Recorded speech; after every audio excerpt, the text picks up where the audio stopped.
মাছ চাষী ও মৎস্য উদ্যোক্তা বন্ধুগণ, আসসালামু আলাইকুম। সকলকে স্বাগতম জানাচ্ছি রনি মৎস্য নার্সারির নতুন আরও একটি ভিডিওতে। আশা করি সকলে ভালো আছেন, সুস্থ আছেন।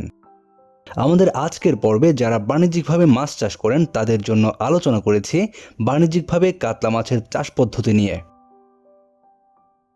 কাতলা মাছ চাষ করার ক্ষেত্রে পুকুর নির্বাচনের সময় সারা বছর পানি থাকে এমন পুকুর নির্বাচন করতে হবে।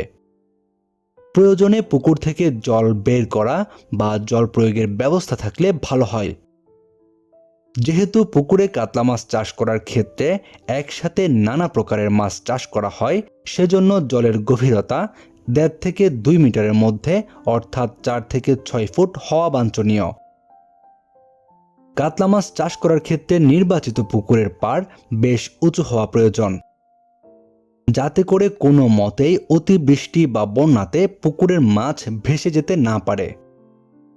কাতলা মাছ জলাশয়ের উপরের স্তরের মাছ।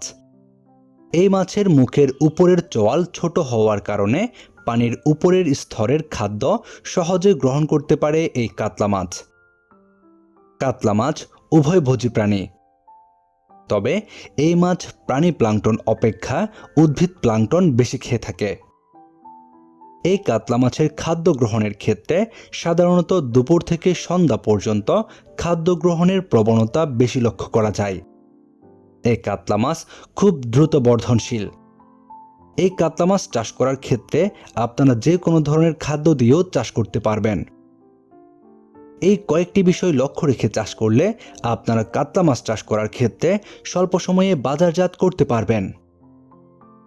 কাতলা মাছ চাষ করার ক্ষেত্রে অবশ্যই ভালো ব্রুড থেকে উৎপাদিত উন্নত মানের পোনা মজুত করতে হবে। আর আপনাদের জন্য উন্নত মানের ব্রুড থেকে উৎপাদিত কাতলা মাছের পোনা পাচ্ছেন আমাদের কাছে। আমাদের হ্যাচারি থেকে এই পোনাগুলো দেশের যে কোনো প্রান্তে হোম ডেলিভারির ব্যবস্থা রয়েছে। এছাড়াও আপনারা চাইলে সরাসরি আমাদের হ্যাচারি থেকেও পোনা সংগ্রহ করতে পারবেন।